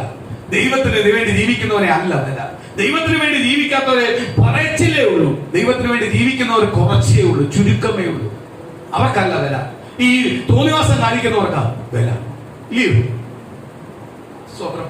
എനിക്ക് തോന്നുന്നു മനുഷ്യനായിട്ടും കൂടുതൽ സ്നേഹിക്കുന്നത് മൃഗങ്ങളെയാണ്, അല്ലയോ? ഒരു വീട്ടിലെല്ലാം ചെന്ന 3 പിള്ളേരെ കാണും. പറയുന്ന 4ാമത് ഒരാളോടും ഉണ്ട്. ആരാ? ടോമി. വാ. ടോമി വന്ന് ഇരിക്കും. പട്ടിയെ ഇരുത്തേണ്ടത് പട്ടി ഇരിക്കണം. നിന്റെ ഭവനത്തിനകത്ത് ഇരുത്തേണ്ട സ്ഥലമുണ്ട്. അതിനപ്പുറത്തോട്ട് കയറി ആരെ ഇരുത്തല്ലേ? പട്ടിയെ ഇരുത്തല്ലേ? പട്ടിയുടെ സ്നേഹമെല്ലാം വേണം. പട്ടിയെ വളർത്തേണ്ടെന്നൊന്നുമല്ല, പട്ടിയെ വളർത്തിക്കും. പട്ടിക്ക് കൊടുക്കുന്ന ഫുഡിന്റെ പകുതി ഫുഡെങ്കിലും ഒരു പാവപ്പെട്ടവന് കിട്ടിയാൽ അവർ 3 നേരം സുബലമായിട്ട് കഴിക്കും. എന്ന് പറഞ്ഞാൽ അതിന്റെ അർത്ഥം എന്തുവാ? മനുഷ്യരുടെ പ്രാധാന്യം പട്ടിക്കാം. കഴിഞ്ഞ ദിവസം ഞാൻ ഒരു യൂട്യൂബ് കണ്ട് പോത്തിന്റെ കൂടെ അവന്റെ കിടപ്പും കൂടി. അവനെ ഒരു പോത്ത. അവന് മനുഷ്യനുമായിട്ടൊരു ബന്ധവുമില്ല. അവന് പോത്തിന്റെ കൂടെ ചെതിക്കില്ല. കാരണം അവരെ പോത്ത. കാര്യം ഇവരെ ഭരിക്കുന്നത് പോത്ത. ഇതൊന്നും മൃഗസ്നേഹിയൊന്നുമല്ല. മൃഗത്തെ സ്നേഹിക്കണം, അതിനപ്പുറത്തോട്ട് കൊണ്ടുവരാൻ പറ്റത്തില്ല. മൃഗം എത്ര സ്നേഹിച്ചാലും അതിന്റെ സ്വഭാവം കാണിക്കും. ഇല്ലയോ? കാണിക്കൂല്ലയോ? അത് കാര്യം എന്തുവാ? ചത്തു കഴിഞ്ഞാൽ പിന്നെ കാക്കയായിട്ട് അപ്പനെ കാണുന്നത്, അമ്മയെ കാണുന്നത്, സഹോദരങ്ങളെ കാണുന്നത്. ബലിയിടാൻ പോകുന്ന കാക്കയാ. അമ്മയാലോ ഗോപാലൻ പിന്നെ കാക്കയാ. സ്തോത്രം. പിന്നെ ശങ്കരൻ കാക്കയാ, കൈകൊട്ടി വിളിക്കുന്ന കാക്കയാ. പിന്നെ എങ്ങനെ മൃഗത്തെ സ്നേഹിക്കുന്നത്? അപ്പൻ്റെ സ്നേഹം ആർക്കാ കൊടുക്കുന്നത്? നിങ്ങളൊന്ന് ചിന്തിച്ചു നോക്കി. പൊട്ടത്തരമെല്ലാം പറയുന്നത് അടുത്ത ജന്മം കാക്കയാ. സ്തോത്രം. സ്തോത്രം. ഞാൻ അമ്മയ്ക്ക് ബലിയിടാൻ പോവാ. കാക്ക എന്തിക്കാൻ പോയതാ? ജീവിച്ചിരുന്നപ്പോ അമ്മയെ കണ്ടില്ല, കാക്കയാണ്. സ്തോത്രം. ഇന്ന് അതുപോലല്ലേ ഓരോരുത്തരും വളർത്തുന്നേ, മൃഗങ്ങളെ വളർത്തുന്നത് കണ്ടിട്ടില്ലയോ? മനുഷ്യനായിട്ട് പ്രാധാന്യമാണ്. എന്നിട്ട് പറയുന്നത് മനുഷ്യനൊന്നും കൊടുത്താൽ നന്ദിയില്ല. എന്തിന് ഭയങ്കര നന്ദിയാണ്. ദൈവം നിന്നെ ദൈവത്തിന്റെ സ്വരൂപത്തിൽ സൃഷ്ടിച്ചിരിക്കുന്ന രൂപമാ മനുഷ്യരൂപം. മൃഗത്തെ ദൈവത്തിന്റെ രൂപത്തിലല്ല സൃഷ്ടിച്ചത്. മൃഗം ഉണ്ടാവട്ടെ എന്ന് പറഞ്ഞപ്പോ ഉണ്ടായി. ദൈവം പറയുക, ഉൽപ്പത്തി പുസ്തകം 1-ാം അധ്യായത്തിനകത്ത് പഠിക്കുമ്പോൾ പറയുക, ദൈവത്തിന്റെ സ്വരൂപത്തിൽ ഒരുവനെ മണ്ണിനാൽ ഉണ്ടാക്കി അവന്റെ മൂക്കിൽ ജീവശ്വാസം ഊതി അവൻ ജീവനുള്ള ദേഹിയായി. അങ്ങനല്ല സിംഹത്തെ ഉണ്ടാക്കിയത്, പട്ടിയെ ഉണ്ടാക്കിയത് അങ്ങനല്ല, കാക്കയെ ഉണ്ടാക്കിയത് അങ്ങനല്ല. ആണോ? സ്തോത്രം. തിരിച്ചറിയണം ദൈവമക്കളെ, തിരിച്ചറിവുണ്ടാവണം. ഞാനൊരു രോഗിയുടെ മേൽ കൈവച്ചു, രോഗി സൗഖ്യമായി. ഞാൻ റോഡ് നടന്നുപോയപ്പോൾ തലയ്ക്ക് സുബോധമില്ലാത്ത ഒരു സഹോദരനെ കണ്ടു. എന്നോട് ദൈവത്തിന്റെ ആത്മാവ് പറഞ്ഞ് കൈവെക്കാൻ പറഞ്ഞു. അത് ദൈവത്തിന് പ്രാധാന്യമാവണം. അവൾ ആർക്ക് പ്രാധാന്യമാ? ദൈവത്തിന് പ്രാധാന്യമാ. ദൈവത്തിന്റെ വചനം പറയുന്നു, അമ്മയുടെ ഉദരത്തിൽ ഉരുവാകുന്ന മുമ്പേ ഞാൻ അവളെ പേർ ചൊല്ലി വിളിച്ചു. സ്തോത്രം. ഞാൻ പോയപ്പോൾ 10 തലയ്ക്ക് സുഖമില്ലാത്തവരെ കണ്ടു. അവർക്കൊന്നും പ്രാർത്ഥിക്കാൻ എന്നോട് ദൈവം പറഞ്ഞില്ല. ദൈവം ഇവളോടാ പറഞ്ഞേ. എങ്കിൽ എന്തുവാ? അമ്മയുടെ ഉദരത്തിൽ ഉരുവാകുന്ന മുമ്പേ അവളെ ആര് കണ്ടിരിക്കുന്നു? യേശു കണ്ടിരിക്കുന്നു. അവർക്ക് വേണ്ടി പ്രാർത്ഥിച്ചു. അവിടെ വെച്ച് പ്രാർത്ഥിച്ച് നമുക്ക് വിടുതൽ കിട്ടിയ നാളെ ഞാൻ അത് തോളെ കൈക്കൊണ്ട് പോയി ഒരു ഫോട്ടോ എടുത്ത് അത് പരസ്യം ചെയ്ത് ജനത്തെ കയറ്റുവല്ല, ജനത്തെ കബളിപ്പിക്കുവല്ല ചെയ്യേണ്ടത്. കർത്താവ് സൗഖ്യം കൊടുക്കേണ്ടവന് കർത്താവ് കൊടുക്കും. കർത്താവ് ഒരു പരസ്യവും വേണ്ട. കർത്താവ് വെച്ചിട്ടുണ്ടെങ്കിൽ, മീറ്റിംഗ് വെച്ചിട്ടുണ്ടെങ്കിൽ ആള് വരണ്ടാണെങ്കിൽ വരും. ഞാൻ അങ്ങനെ പ്രാർത്ഥിക്കുന്നത്. ഞാൻ ആ വിശ്വാസത്തിൽ ജീവിക്കുന്നവരാ. സ്വന്തം പരസ്യം കൊടുത്ത ഒരാള് വേണ്ട, പരസ്യം കൊടുത്ത ആള് വേണ്ട. ദൈവം സഭയ്ക്കകത്ത് കൊണ്ടുവരാൻ ആരെയെല്ലാം ആഗ്രഹിക്കുന്നു അവരെല്ലാം എവിടെ ഇരുന്നാലും, ഇനി കാസർഗോഡ് ഇരുന്നാലും അവരെ കൊണ്ടുവരും. കാര്യം എന്തുവാ? ദൈവം അവരെ തൊട്ടെങ്കിൽ അവര് വന്നിരിക്കും. ദൈവം വിടുതൽ കൊടുക്കുന്നെങ്കിൽ കൊടുത്തു. അതുകൊണ്ടാണ് ഞാൻ പറഞ്ഞത്, ഒരാൾക്ക് വേണ്ടി പ്രാർത്ഥിക്കാൻ പോകുമ്പോഴും ഒരാൾ എന്നെ വിളിക്കുമ്പോൾ ദൈവത്തോട് ഞാൻ ആലോചന ചോദിക്കും. ദൈവം പറയാതെ പോകത്തില്ല. കാര്യം ദൈവം പറയാതെ അവിടെ ഒന്നും നടക്കത്തില്ല. ഞാൻ ദൈവത്തോട് കരഞ്ഞ് ദൈവം എന്തെങ്കിലും ചെയ്താൽ അതെനിക്ക് ദോഷമാകത്തേ ഉള്ളൂ. പക്ഷെ ദൈവം പറഞ്ഞിട്ട് കരഞ്ഞ് ചെയ്തിട്ടുണ്ടെങ്കിൽ അതൊരു അനുഗ്രഹമായി തീരട്ടെ. ദൈവത്തെ അറിയുന്ന മുമ്പേ കാർ ഉണ്ടായിരുന്നു, ദൈവത്തെ അറിയുന്ന മുമ്പേ സ്കൂട്ടർ ഉണ്ടായിരുന്നു, ദൈവത്തെ അറിയുന്ന മുമ്പേ അല്ലെങ്കിൽ ഇതൊന്നും ഇല്ലായിരുന്നു, അല്ലെങ്കിൽ ഉണ്ടായിരുന്നു. പക്ഷെ ദൈവത്തെ അറിഞ്ഞിട്ട് നീ പോകുന്നൊരു കാറിന്റെ യാത്രയുണ്ടല്ലോ, സ്കൂട്ടറിന്റെ യാത്രയുണ്ടല്ലോ, അതുപോലെ സ്തോത്രമാല നീ കിടക്കുന്ന വീടിന്റെ ഒരു കിടപ്പുണ്ടല്ലോ, അതങ്ങ് വേറെ ലെവലാ. കാര്യം എന്തുവാ? യേശുവിനെ അറിഞ്ഞു കഴിഞ്ഞാൽ, യേശു തന്നത് നീ അനുഭവിക്കുമ്പോൾ അതിനകത്ത് നിന്ന് കിട്ടുന്ന ഒരു ലെവലുണ്ടല്ലോ, ഒരു സന്തോഷം ഉണ്ടല്ലോ. അതിനൊരിക്കലും യേശുവിനെ അറിയുന്ന മുമ്പ് ജീവിച്ചപ്പോൾ കിട്ടുന്ന ഒരു നന്മയ്ക്കകത്തും ആ സന്തോഷം തരാൻ പറ്റത്തില്ല. അത് അനുഭവിച്ചിട്ടേ അറിയാവൂ. ഇന്ന് പല പാസ്റ്റർമാര് അല്ലെങ്കിൽ ദൈവാസന്മാര് 60-80 ലക്ഷം രൂപയുടെ വണ്ടിക്കകത്ത് 4-5 വണ്ടിക്കകത്തെല്ലാം പോകുന്നുണ്ട്. പക്ഷെ ഞാനൊരു കാര്യം ചോദിക്കട്ടെ, വട്ടപൂജത്തിൽ നിന്ന് കർത്താവ് വിളിച്ച് എന്നിട്ട് അവര് പറയും ഞങ്ങൾ ഇതില്ലായിരുന്നെങ്കിൽ ഞങ്ങൾ എന്നതായിരുന്നു. ഒന്നും ആവത്തില്ല. ആ വിദ്യാഭ്യാസം കൊണ്ട് ഒന്നും ചെയ്യാൻ പറ്റത്തില്ല. ഒന്നും ചെയ്യാൻ പറ്റത്തില്ലെന്ന് അവരെ തിരിച്ചറിയിച്ചിട്ട് ആര് കൊണ്ടുവന്നേ? കർത്താവ് കൊണ്ടുവന്നു. എന്നെ കൊണ്ട് എനിക്ക് കുറെ ബുദ്ധികൾ ഉണ്ടായിരുന്നു, ബിസിനസ് കഴിവുകൾ ഉണ്ടായിരുന്നു. ഞാൻ ദൈവസേനയിൽ വന്നപ്പോ എന്നോട് ദൈവം പറഞ്ഞു ഇതൊന്നും ആവത്തില്ലെന്ന്. പൂജ്യമാക്കിയിട്ട് എന്നെ പുറത്തു കൊണ്ടുവന്നു. ഇന്ന് ചിലവർ എന്നോട് കമ്പനി കൂടുമ്പോ പറയാറുണ്ട് നിങ്ങൾ ഇന്ന് തന്നെ ബിസിനസ് ചെയ്താൽ രക്ഷപ്പെടും. ഞാൻ പറഞ്ഞ അതിലും വലിയൊരു കാര്യത്തിലേക്ക് ദൈവം എന്നെ വിളിച്ചിരിക്കുന്നത്. അല്ലെങ്കിൽ ആ ബിസിനസ്സിലേക്ക് കിട്ടുന്ന ലാഭത്തിനല്ല വിളിച്ചിരിക്കുന്നത്. ആ ബിസിനസ് എനിക്കൊട്ട് വേണ്ട. എനിക്ക് എന്നെ വിളിച്ചിരിക്കുന്ന ആരാ? നസ്രനായ യേശുവാ. എന്റെ ജീവന് തുല്യമാണ് ഞാൻ ആരെ സ്നേഹിക്കുന്നത്? എന്റെ കർത്താവിനെ സ്നേഹിക്കുന്നത്. അപ്പോൾ എന്റെ ജീവന് പ്രാധാന്യമാ കൊടുക്കുന്നത്. അതുകൊണ്ട് യേശു എന്ത് പറഞ്ഞാലും അതേ ചെയ്യുന്നു. അതിന് കിട്ടുന്ന ഒരു നന്മയും ആർക്ക് വേണ്ട? എനിക്ക് വേണ്ട. ആ കഴിവൊന്നും എനിക്കില്ല. ആ കഴിവെല്ലാം ഞാൻ പട്ടപൂജ്യമായതെന്ന് എനിക്കറിയാം. എനിക്ക് ഒരു കഴിവുമില്ലെന്ന് എന്റെ യേശുവിനെ എന്നെ തിരിച്ചറിയിപ്പിച്ചില്ല. എവിടെ വന്നത്? ഞാൻ സുശേഷത്തിലേക്ക് വന്നു. അതുവരെ എന്റെ ഉള്ളിനകത്ത് ഭയങ്കര കഴിവായിരുന്നു. ആ കഴിവെല്ലാം വട്ടപൂജ്യമായി. അങ്ങനെയാണ് ദൈവമക്കളെ ഓരോരുത്തരെയും, ദൈവദാസന്മാരെ ഓരോരുത്തരെയും സ്വർഗത്തിലെ ദൈവം വിളിച്ചിട്ടുണ്ടെങ്കിൽ, ദൈവവേലയെ വരുത്തിയിട്ടുണ്ടെങ്കിൽ വട്ടപൂജ്യമാക്കും. എനിക്ക് ഒരു കഴിവുമില്ല. ഞാൻ പ്രാർത്ഥിച്ചപ്പോഴേ എന്റെ കുടുംബത്തിനകത്ത് മാറ്റങ്ങൾ സംഭവിച്ചത്. പ്രാർത്ഥിച്ചപ്പോഴേ എന്റെ അവസ്ഥയ്ക്ക് മാറ്റം സംഭവിച്ചത്. എന്റെ ആരോഗ്യത്തിന് മാറ്റം സംഭവിച്ചത്. എന്റെ രോഗങ്ങൾ മാറിയത്. എന്റെ ക്ഷീണങ്ങൾ മാറിയത്. ഒരു വലിയ പ്രത്യാശ എനിക്ക് ലഭിച്ചത് പ്രാർത്ഥിച്ചു കഴിഞ്ഞപ്പോഴാണ്. അതാര് വെളിപ്പെടുത്തും? കർത്താവ് വെളിപ്പെടുത്തും. സ്തോത്രം. ഇന്ന് ഇംഗ്ലീഷിന്റെ സാക്ഷ്യം കേട്ടപ്പോൾ ഞാൻ ഞെട്ടിപ്പോയി. സ്തോത്രം. എന്തുവാ? തന്നെ ദൈവത്തോട് അടുത്തപ്പെടാ തന്നെ എന്താ ദൈവം സ്നേഹിക്കുന്നതും എന്താ കുറവും എന്താ എന്നെല്ലാം എന്ത് ചെയ്യാൻ പറ്റുന്നത് നമുക്ക് മനസ്സിലാക്കാൻ പറ്റും. അല്ലയോ? നമ്മൾ ചിന്തിച്ചു നോക്ക്. അതുപോലെ ചിന്തിക്കണം. ഈ ഒരു വർഷത്തിനകത്ത് 24 തൊട്ട് 25 വരെ എങ്ങനെ വന്നു? എനിക്ക് സ്വപ്നം പോലും കാണാൻ പറ്റത്തില്ല 25 കാണാൻ. ദൈവകൃപ കൊണ്ട് മാത്രം ഞാൻ 25ലേക്ക് പ്രവേശിക്കുന്നുവെങ്കിൽ അത് ദൈവത്തിന്റെ കൃപയാണ്. ഞാൻ 24 കഴിച്ച ആഹാരം, വസ്ത്രം, ആരോഗ്യം, ബലം, പോക്കില്, വരവില്, വാഹനത്തില് എല്ലാം നന്മകള്, എല്ലാ സന്തോഷവും എനിക്ക് ലഭിച്ചത് എന്റെ കഴിവ് കൊണ്ടല്ല, യേശുവിന്റെ കൃപയാ. കൃപയുള്ളത് കൊണ്ടാ. 2024 എനിക്ക് മറക്കാൻ പറ്റത്തില്ല. ദൈവത്തിന്റെ കൃപ എന്റെ കുടുംബത്തിനകത്ത് വ്യാപരിച്ചതാ. ദൈവത്തിന്റെ കൃപ എന്റെ കുടുംബത്തിനകത്ത് വ്യാപരിച്ചതാ. എന്റെ ആയുസിനകത്ത് ദൈവത്തിന്റെ കൃപ വ്യാപരിച്ചു. എന്റെ നന്മയ്ക്കകത്ത് എന്റെ ദൈവത്തിന്റെ കൃപ വ്യാപരിച്ചു. ഞാൻ തളർന്നുപോയി വീണുപോയെന്ന് പറഞ്ഞു. കടക്കാരനോട് പറഞ്ഞു, കടം തന്നവന് പറഞ്ഞു, അവൻ നീ വീണുപോയെന്ന് പറഞ്ഞു. പക്ഷേ ഞാൻ എഴുന്നേറ്റ് വന്നിട്ടുണ്ടെങ്കിൽ ദൈവത്തിന്റെ കൃപയാ. ഇന്ന് പകരം ഞാൻ നിൽക്കുന്നത് ദൈവത്തിന്റെ കൃപയാ. എന്റെ ബാധ്യത മാറ്റുന്ന ദൈവമാ. ബാധ്യത മാറ്റുന്ന ദൈവമാ. അനുഗ്രഹിക്കുന്ന ദൈവമാ. ആധാരം തരുന്ന ദൈവമാ. സമാധാനം തരുന്ന ദൈവമാ. സന്തോഷം തരുന്ന ദൈവമാ. ഉയർച്ച തരുന്ന ദൈവമാ. എങ്കിൽ പകൽ പരിശുദ്ധാത്മാവ് ദൂത് വിളിച്ചു പറയുന്നു, ദൈവത്തിന്റെ കൃപ എന്റെ മേൽ വ്യാപരിക്കുക. ഒരു ശക്തിക്ക് എന്നെ തൊടുവാൻ കഴിയത്തില്ല.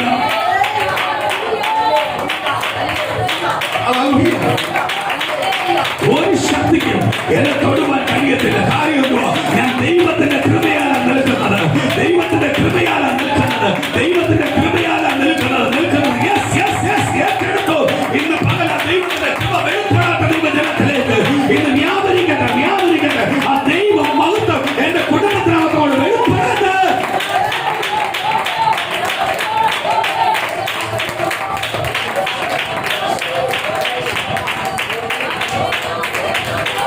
Hallelujah.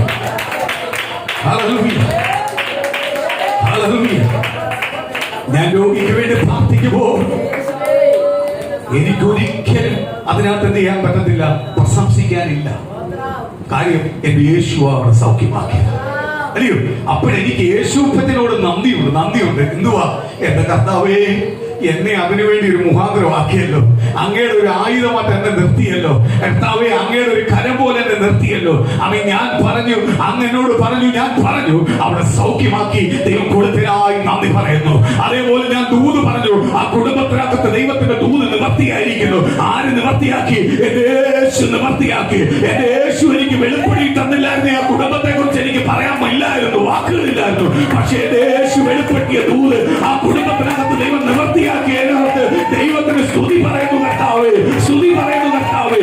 അതേപോലെ ആമേൻ, പ്രാപിക്കുന്ന രോഗി, സൗഖ്യം പ്രാപിക്കുന്ന രോഗി, ദൂത് പ്രാപിക്കുന്ന ദൈവമക്കൾ പറയുന്ന ഒരു കാര്യമുണ്ട്.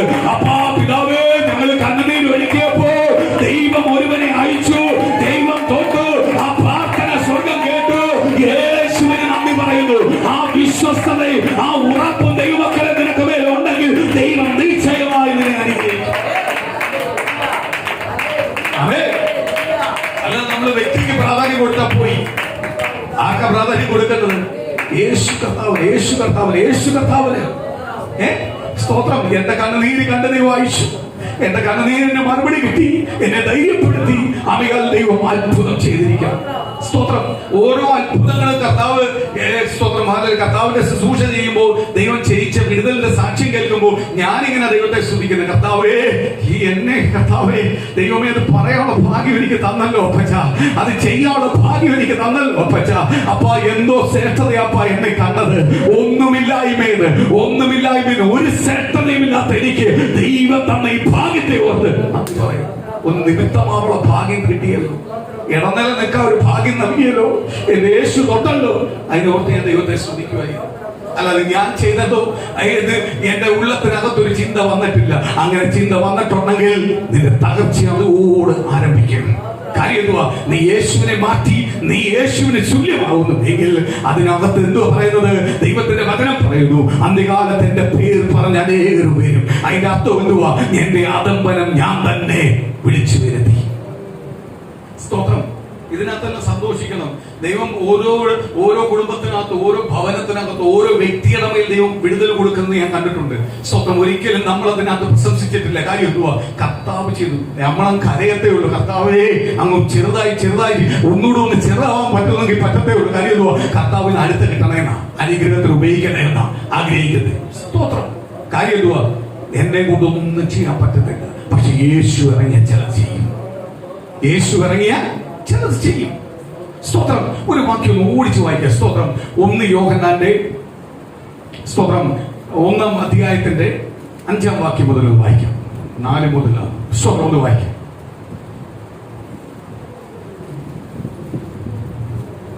യോഹന്നാൻ 1:4 മുതൽ. ദൈവം വെളിച്ചമാകുന്നു. സ്തോത്രം. ദൈവമക്കളെ പ്രാർത്ഥിക്കുമ്പോൾ ഇതാ പ്രാർത്ഥിക്കുന്നത്. എന്തുവാ? എന്റെ ദൈവം വെളിച്ചമാണ്. ഞാൻ ഇരുട്ട. പക്ഷെ എന്റെ ദൈവം എന്റെ ഭവനത്തിനകത്ത് കയറിയാൽ, എന്റെ കുടുംബത്തിനകത്ത് കയറിയാൽ അവിടെ എന്ത് വരത്തില്ല? ഇരുട്ടൊരു ലേശവും ഉണ്ടാവത്തില്ല. ഇതെല്ലാം വാഗ്ദത്ത വചനങ്ങൾ അങ്ങോട്ട് എടുത്തു പറിച്ച് പ്രാർത്ഥിക്കണം. ദൈവം വെളിച്ചമാണ്. ഞാൻ ഒന്നിനും കൊള്ളാത്തവനാ, ഞാൻ ഇരുട്ടി കിടന്നവനാ, പാടായിരുന്നു ഞാൻ. പക്ഷെ എന്റെ ദൈവം എന്നിലോട്ട് കയറി കഴിഞ്ഞാൽ അവിടെ എന്തില്ല? ഇരുട്ട് ഒരു ലേശവും അവിടെ ഇല്ല. അടുത്തത്, അവനിൽ ഇരുട്ട് അല്പം പോലും ഇല്ല. കാര്യം എന്തുവാ? വെളിച്ചമാണ്. അപ്പൊ ഇരുട്ടത്തൊന്ന് പുറത്തു പോരുവാൻ, അല്ലെങ്കിൽ മറ്റൊരുവന്റെ അടുത്തോട്ടൊന്ന് നോക്കാൻ പോലും നമുക്ക് ഭയമായിരുന്നു. ഇന്ന് ദൈവത്തിന്റെ വചനം ഇവിടെ പ്രാർത്ഥിച്ചപ്പോൾ തന്നെ ദൈവത്തിന്റെ പരിശുദ്ധാത്മാവ് വിളിച്ചു പറഞ്ഞു, ദൈവത്തിന്റെ ദൂതുണ്ട്. അവൻ നിന്നെ നിന്ദിച്ചവരുടെ മധ്യയിൽ നീ എഴുന്നേൽക്കാൻ പോവുക. നിന്നെ അപമാനിച്ചവരുടെ മധ്യയിൽ നീ എഴുന്നേൽക്കാൻ പോവുക. അപമാനിച്ചും പരിഹസിച്ചും പിതാവെ മുൻപിടിച്ചും ഇട്ടിരിക്കുന്ന ചില അവസ്ഥകളിൽ നിന്ന്, ചില വ്യക്തികളിൽ നിന്ന്, ചില ദേശത്തിനകത്ത്, ചില ഭവനത്തിനകത്ത് ദൈവം നിന്നെ എഴുന്നേൽപ്പിക്കാൻ പോവാണെന്ന് പകൽ ദൈവത്തിന്റെ ദൂതിന് പകൽ ആരംഭിച്ചപ്പോ പോലെ പറയുക. ഇന്ന് നിന്റെ പാത ഒഴിയാൻ പോവുക.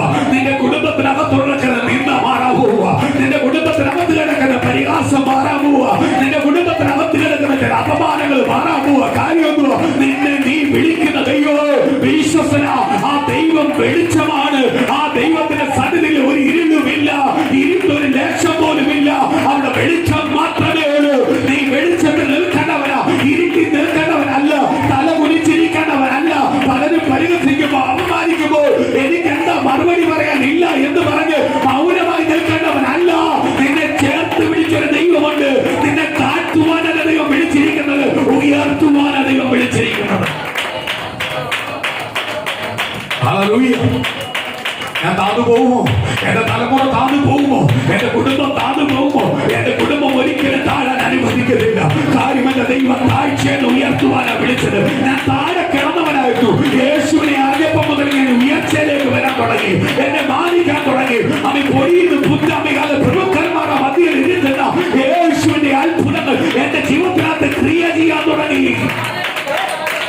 അവേ എന്നോട് ദൂത് പറഞ്ഞിട്ടുണ്ടെങ്കിൽ നിവർത്തിയാവത്തില്ലയോ?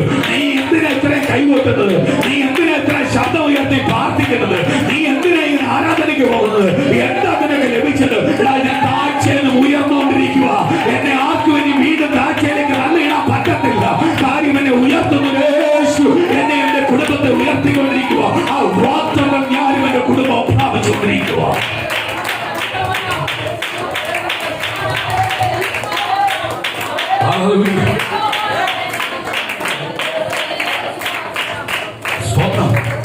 ദൈവത്തിന്റെ വചനം വിളിച്ചു പറയുന്നു, മുമ്പന്മാർ പിമ്പിലും പിമ്പന്മാർ മുമ്പിലും.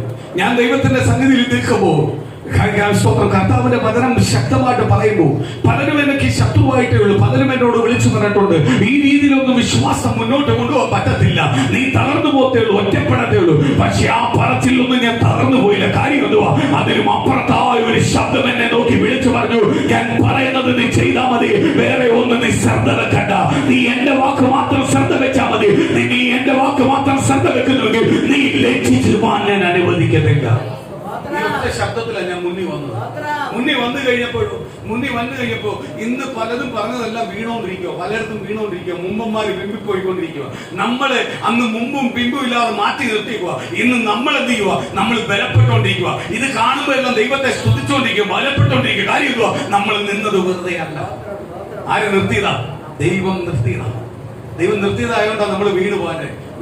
അല്ലെങ്കിൽ എന്ന് ഇത് തീർന്നതിനെ മണ്ണിട്ട് മൂടിയേനെ. പക്ഷേ ഇത് എത്ര മണ്ണിട്ടാലും മൂടത്തില്ല. കാര്യം എന്തുവാ? ദൈവം താഴ്ചയിലേക്കല്ല, ഉയർത്തുവാനാണ് വിളിച്ചിരിക്കുന്നത്. ഇന്ന് നിങ്ങൾ പ്രാർത്ഥിക്കുമ്പോൾ, നിങ്ങൾ ആരാധനയ്ക്ക് പോകുമ്പോൾ, പോകുമ്പോഴെല്ലാം പറയും, ഇതിന്റെ ഒന്നും ആവശ്യമില്ല, ഇത്രയും കിട്ടിയോ? ഞാൻ ജീവനോട് ഇരിക്കുന്നതിന് ഏറ്റവും വലിയ സാക്ഷ്യമാ, ആരോഗ്യത്തോടെ ഇരിക്കുന്ന ഒരു സാക്ഷ്യമാ, ഞാൻ മറ്റുള്ളവർക്ക് വേണ്ടി തലകുനിയാതെ നിൽക്കുന്ന ഒരു സാക്ഷ്യമാ. എത്ര പേരെന്റെ തലകുനിക്കാൻ നോക്കുന്നു, എത്ര പേര് ഞാൻ തലകുനിയാൻ ആഗ്രഹിക്കുന്നു. അവളൊന്നും വീട് പോവാതെ ഇവൻ എന്തോ കണ്ടോണ്ടാ ഈ നിഗളിക്കുന്നത്, ഇവൻ എന്തോ കണ്ടോണ്ടാ. കണ്ടിട്ടുണ്ടാ? യേശുവിനെ കണ്ടിട്ടുണ്ടാ? യേശുവിനെ അനുഭവിച്ചിട്ടുണ്ടാ? യേശുവിനെ അനുഭവിച്ചവന് കണ്ടവന് ഒരിക്കലും വീട് പോകത്തില്ല.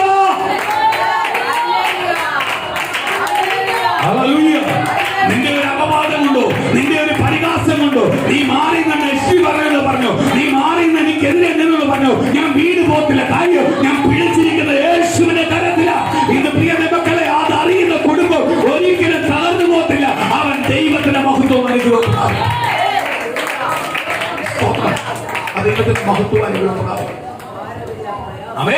അടുത്ത വാക്യം ഒന്ന് വായിച്ച് പെട്ടെന്ന് നമ്മൾ പ്രാർത്ഥിക്കാൻ പോകും. ഒരു വാക്യോട് ഒന്ന് വായിക്കണം.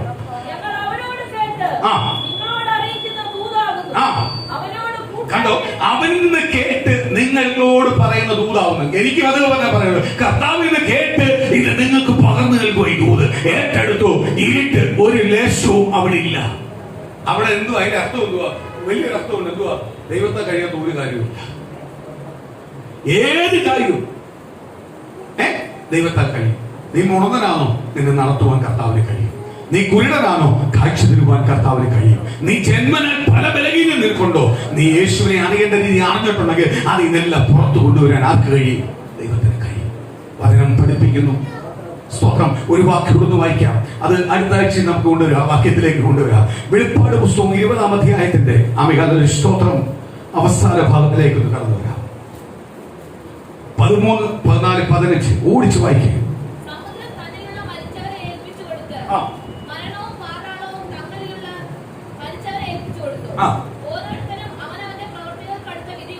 കണ്ടോ? ഓരോരുത്തരും അവനവന്റെ പ്രവൃത്തിക്ക് അനുസരിച്ച് വിധിയുണ്ടായി. അവൻ ഓരോരുത്തരും അവനവനെ ഏൽപ്പിച്ചു കൊടുത്തു. അടുത്തത്, മരണത്തെയും പാതാളത്തെയും തീപ്പൊയ്യിൽ തള്ളിയിട്ടു. ഈ തീപ്പൊയ്ക രണ്ടാമത്തെ മരണം. സ്തോത്രം. ഞാൻ എന്തിനാ യേശുവിനെ അറിഞ്ഞത്? ജീവപുസ്തകത്തിൽ പേരെഴുതാത്തവനെല്ലാം എവിടെ പോയി വീഴും? രണ്ടാമത്തെ മരണമായ തീപ്പൊയ്കയിൽ പോയി വീഴും. ഇവിടുന്ന് മരിച്ചെന്ന് പറഞ്ഞ് രക്ഷപ്പെടണ്ട. നീ പോയോ? നീ ദൈവപ്രമാണപ്രകാരം ജീവിക്കാതെ മരിച്ചിട്ടായി ഈ ലോകത്തൊന്ന് പോയെങ്കിൽ നീ തീപ്പൊയ്കെ വീഴാതിരിക്കണമെങ്കിൽ നീ ജീവിച്ച കാലത്തിൽ ആർക്ക് വേണ്ടി ജീവിക്കണം? ക്രിസ്തുവിന് വേണ്ടി ജീവിക്കണം. രണ്ടാം മരണമുണ്ട്. ആ മരണത്തിൽ ആ തീപ്പൊയ്യെ പോയി വീഴുന്നത്. ആ തീപ്പൊയ്യെ വീഴാതിരിക്കണമെങ്കിൽ നീ എന്ത് ചെയ്യണം? ജീവന്റെ പുസ്തകത്തിൽ പേരെഴുതണം. ഞാൻ അതിനുവേണ്ടിയാണ് കഷ്ടപ്പെട്ട് ദൈവത്തെ ആരാധിക്കാൻ പോകുന്നത്. പ്രാർത്ഥിക്കാൻ പോകുന്നത്. കാര്യം എന്തുവാ? എനിക്കൊരു രണ്ടാം മരണമുണ്ട്. അത് ഞാൻ എവിടെ പോകണം? ജീവന്റെ പുസ്തകത്തിൽ പേരെഴുതണം. എങ്കിൽ ഈ തീപ്പൊയ്യെ എനിക്ക് എന്ത് ചെയ്യാൻ പറ്റും? ജയിക്കുവാൻ കഴിയും. ഈ തീപ്പൊയ്യ എന്നെ തൊടത്തില്ല. സ്തോത്രം. ഞാൻ എവിടെ പോയിരിക്കും? സ്വർഗീയ അനുഭവത്തിലേക്ക് പോയിരിക്കും. ഇതാണ് പ്രത്യാശ. ഈ പ്രത്യാശയാണ് പുതിയ നിയമസഭയ്ക്കകത്ത് ദൈവമക്കൾക്ക് വേണ്ടത്, പെന്തിക്കോസ്തുകാർക്ക് വേണ്ടത്. പെന്തിക്കോസ്തുകാരൻ മുദ്ര എന്ന് പറയുന്നത് പ്രത്യാശയാണ്. ഇന്ന് പ്രത്യാശ മങ്ങിപ്പോയിക്കൊണ്ടിരിക്കുമ്പോൾ പ്രത്യാശയ്ക്ക് വേണ്ടി ഓടുന്ന ദൈവജനത്തെ നിശ്ചയമായും ആര് പ്രത്യാശയെ കൊണ്ടുവരും? കർത്താവായ യേശു പ്രത്യാശയെ കൊണ്ടുവരും. സ്തോത്രം. നമുക്കെല്ലാവർക്കും എഴുന്നേൽക്കാം, പ്രാർത്ഥിക്കാം. കർത്താവിന്റെ പാദപീഠത്തിലേക്ക് ഇന്ന് പകരം ഏൽപ്പിച്ചുകൂട്, പൂർണ്ണ ഹൃദയത്തോടെ ഏൽപ്പിച്ചുകൂട്. എന്ന് പകരം ദൈവം നമ്മളോട് സംസാരിക്കട്ടെ. കാളക്കൂട്ടമായ ബർബാസിനെയല്ല, ഒരു കൊലപാതകയല്ല ഞങ്ങൾക്ക് വേണ്ടത്. ഞങ്ങളെ വീണ്ടെടുത്ത ക്രിസ്തുവിനെ ഞങ്ങൾക്ക് വേണ്ടത്. ഞങ്ങളുടെ യജമാനൻ ക്രിസ്തുവാ, ഞങ്ങളുടെ യജമാനൻ ക്രിസ്തുവാ, ഞങ്ങളുടെ തമ്പുരാൻ ക്രിസ്തുവാ, ഞങ്ങളുടെ ഗുരു ക്രിസ്തുവാ. എങ്കിൽ കർത്താവേ ഇന്ന് പകൽ ചില വിഷയത്തിനകത്ത് ഇന്ന് പകൽ മറുപടികളെ പകരട്ടപ്പ, ദൈവജനത്തിലേക്ക് മറുപടികളെ പകരട്ടപ്പ. ആരെങ്കിലും രോഗിയായി വന്നിട്ടുണ്ടെങ്കിൽ ഇന്ന് നിൽക്കുന്ന സമയത്ത് നീ പ്രാർത്ഥിച്ചു. നിന്റെ ശരീരത്തിന്റെ ഏത് ഭാഗത്തെ വേദന ഈ യേശുവിന്റെ നാമത്തിൽ അവിടോട്ട് അങ്ങോട്ട് കരത്തോട്ട് അങ്ങോട്ട് പ്രാർത്ഥിച്ചു. ദൈവത്തിന്റെ വിടുതൽ നിന്റെ ശരീരത്തിനകത്ത് വെളിപ്പെട്ടുകൊണ്ടിരിക്കുക. ഈ സ്റ്റെപ്പ് കടന്ന് നീ പുറത്തേക്കിറങ്ങുമ്പോൾ സൗഖ്യത്തോടെ നീ വായിക്കത്തുള്ളൂ. ഇന്ന് വിശ്വസിക്ക്. ദൈവത്തിന്റെ ദൂത് നിന്റെ മേൽ വെളിപ്പെടാട്ട്. ദൈവം നീ ജോലിക്ക് വേണ്ടി കരയുവാണോ? ദൈവം ഒരു പുത്തൻ വഴിക്ക് വേണ്ടി കരയുവാണോ? ഇന്ന് ദൈവത്തിന്റെ പരിശുദ്ധാത്മാവ് ദൂത് വിളിച്ചു പറയുന്നു, ദൈവം നിനക്കായി ഒരു വാതിൽ പകൽ തുറക്കാൻ പോവുക. അത് ദൈവം തുറന്നിട്ട് കഴിഞ്ഞാൽ പിന്നെ അടയ്ക്കാൻ പറ്റത്തില്ല. അത് ആരെയും കൊണ്ട് അടയ്ക്കാൻ പറ്റത്തില്ല. ഇന്ന് നിന്റെ ഫ്രണ്ടിൽ മുട്ടിയിട്ടും തുറക്കാത്തൊരു വാതിൽ യേശുവിന്റെ നാമത്തിൽ പകൽ തുറക്കാൻ പോവുക. നീ കണ്ണുനീരോടെ പ്രാർത്ഥിക്ക്, ആർപ്പോട് വിതയ്ക്ക്, ആർപ്പോട് കൊയ്യട്ട്, ആ സന്തോഷം നീ പ്രാപിക്കട്ട്. ഇന്ന് പകൽ നിന്റെ മേൽ ദൈവത്തിന്റെ ദൂത് വെളിപ്പെടാൻ പോവുക. ഓരോ കുടുംബത്തിനായി പ്രാർത്ഥിക്കാൻ പോവുക. ഇന്ന് ഓരോ കുടുംബത്തെ ദൈവം തൊടട്ടെ, തൊടട്ടെ, തൊടട്ടെ, തൊടട്ടെ. ആ ദൈവത്തിന്റെ ആലോചന ഓരോ കുടുംബത്തിനകത്ത് നിവർത്തിയാവട്ടെ. പരിശുദ്ധനായ ദൈവത്തിന്റെ ദൂത് നിവർത്തിയാവട്ടെ. ഇന്ന് കേട്ടോണ്ടിരിക്കുന്ന ദൈവത്തിന് കേട്ടോണ്ടിരിക്കുന്ന ഓരോ ദൈവമക്കളുടെ ഭവനത്തിനകത്ത് ദൈവമക്കൾക്ക് വിദേശത്തുള്ള ഞങ്ങളുടെ സഭയ്ക്കകത്ത് ദൈവമക്കൾ വരും. അപ്പൊ പിതാവ് ഓരോ കുടുംബത്തിനകത്ത് ആ ദൂത് നിവർത്തിയാവട്ടെ. ആ ദൈവത്തിന്റെ വാഗ്ദത്തം നിവർത്തിയാവട്ടെ. യേശുവിന്റെ ശക്തിയിൽ പകൽ വെളിപ്പെടും.